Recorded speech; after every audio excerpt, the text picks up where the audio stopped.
घोळक्यामध्येच मी इथे उभा आहे। मनसैनिक उभे आहेत। नुसते मुंबईचेच मनसैनिक नाही, कारण आपण म्हणतो मनसे ही मुंबई, ठाणा, पुणा, नाशिक या भागांपुरती मात्र आपल्या सोबत कोल्हापूर किंवा पश्चिम महाराष्ट्रातून आलेले शिवसैनिक आहेत। आपण त्यांच्याशी बोलणार आहोत। किती उत्साह आहे तुमच्यामध्ये राज ठाकरेंचं भाषण ऐकायची?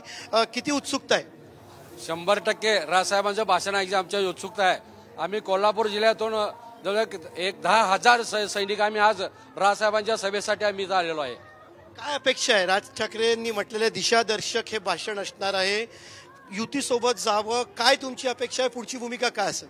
आमची भूमिका एकच आहे की राजसाहेब भावी मुख्यमंत्री व्हायला पाहिजे महाराष्ट्राचे।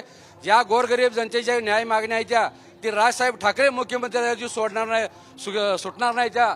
म्हणून आमचं एक स्वप्न आहे महाराष्ट्राच्या जनतेचं की यावेळेला महाराष्ट्राचा मुख्यमंत्री राजसाहेब ठाकरे व्हायला पाहिजेत। राज ठाकरेंनी मुख्यमंत्री व्हावं अशी अपेक्षा व्यक्त करत आहेत। आपण आणखीन काही कार्यकर्त्यांशी बोलणार आहोत। तुमची राज ठाकरेंच्या आजच्या या भाषणाकडून काय अपेक्षा आहे? काय बोलावं राज ठाकरेंनी असं तुम्हाला वाटतं? सर, राजसाहेबावर आमचा पूर्णपणे विश्वास आहे। राजसाहेब जे आज मार्गदर्शन करतील त्या मार्गदर्शनाखाली आम्ही पूर्ण मनसैनिक चालाच्या मार्गामध्ये आहोत आणि राजसाहेब जो भी निर्णय देतील तो निर्णय आम्हाला सर्वांना मान्य राहील। बस एवढं। महिलांशी सुद्धा बोलणार आहोत। तुम्ही काय सांगाल? तुम्हाला काय वाटतं राज ठाकरेंनी काय बोलावं? राजसाहेब एकदा खरंच मुख्यमंत्री बनावं, आमचं खरं स्वप्न आहे की राजसाहेब मुख्यमंत्री बनून सगळ्याचं भलं होईल, हे आमची अपेक्षा आहे। त्यांनी युतीसोबत जावं का? महायुतीत सहभागी व्हावं का? भाजपा आणि एकनाथ शिंदे आणि राष्ट्रवादी यांच्यासोबत जावं का? सर, आज साहेब निर्णय घेणार आहे। निर्णयात सरांचा निर्णय तो आमचा सगळ्याचा मान्य राहील। सरांचं म्हणणे आहे ते सर आल्यावर सांगेल। आपण पुन्हा आणखीन काही लोकांशी युतीत सहभागी व्हावं असं तुम्हाला वाटतं का? जो पण राजसाहेब निर्णय घेतील त्याचं तंतोतंत पालन हे महाराष्ट्र युतीत सहभागी व्हावं। साहेबांच्या विचारासोबत आम्ही असणार। साहेबांच्या साहेब जे सांगतील तेच शेवट असेल। साहेब जो निर्णय घेतील तो महाराष्ट्र सैनिक मान्य करेल आणि साहेबांच्या पूर्णपणे पाठीशी महाराष्ट्र। आपण बघितलं की सगळ्यांचं एकच उत्तर आहे की राज ठाकरे घेतील ती भूमिका आम्हाला मान्य आहे। राज ठाकरेंनी जर का महायुतीसोबत जाण्याचा निर्णय घेतला तर तो विचारपूर्वक घेतलेला असेल असं त्यांचं म्हणणं आहे। आणि जर का गरज पडली तर भाजपासाठी किंवा महायुतीसाठी काम करायची तयारी का? आपण त्यांच्याशी पुन्हा बोलणार आहोत।